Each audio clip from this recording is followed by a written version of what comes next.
प्राचीन भारत के हृदय में, जहां सूरज सुनहरी गुंबदों को चूमता था और मोर राजसी बागों में नृत्य करते थे, वहां स्थित था एक भव्य महल, राजा वीरेंद्र का।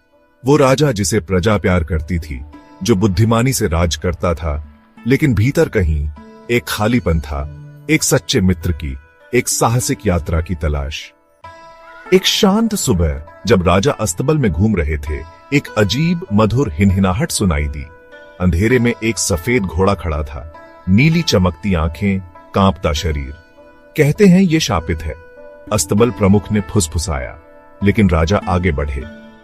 शांत नजरों और कोमल हाथ से राजा ने उसके अय्याल को छुआ। उसी पल घोड़ा शांत हो गया और हवा में चमक बिखर गई, मानो कुछ प्राचीन जाग उठा हो। घोड़ा झुक गया, उसने राजा के दिल को पहचान लिया। अचानक एक तेज प्रकाश से अस्तबल भर गया।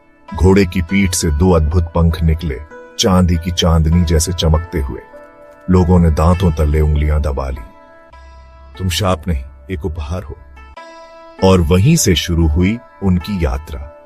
राजा और उनका जादुई घोड़ा, अब जिसे नाम मिला वायु, बर्फीले पहाड़ों के ऊपर उड़े, रेतीले तूफानों से गांवों की रक्षा की और लालची जादूगरों को मात दी।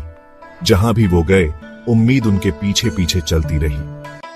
लेकिन हर दास्तान को एक विराम चाहिए। एक सितारों भरी रात, एक पहाड़ी पर खड़े होकर राजा ने वायु से कहा, तुम जन्म से आजाद हो, उड़ो मेरे दोस्त। वायु ने नरम हिनहिनाहट की, एक चक्कर लगाया और आकाश में उड़ गया, एक उजाले की लकीर छोड़ते हुए। आज भी जब कोई तारा टूटता है, बच्चे आसमान की ओर इशारा कर कहते हैं, वो वायु है। राजा का उड़ता घोड़ा अपने मित्र से मिलने आया है। और उस राज्य के दिल में राजा वीरेंद्र मुस्कुराते हैं, क्योंकि कुछ रिश्ते कभी नहीं टूटते।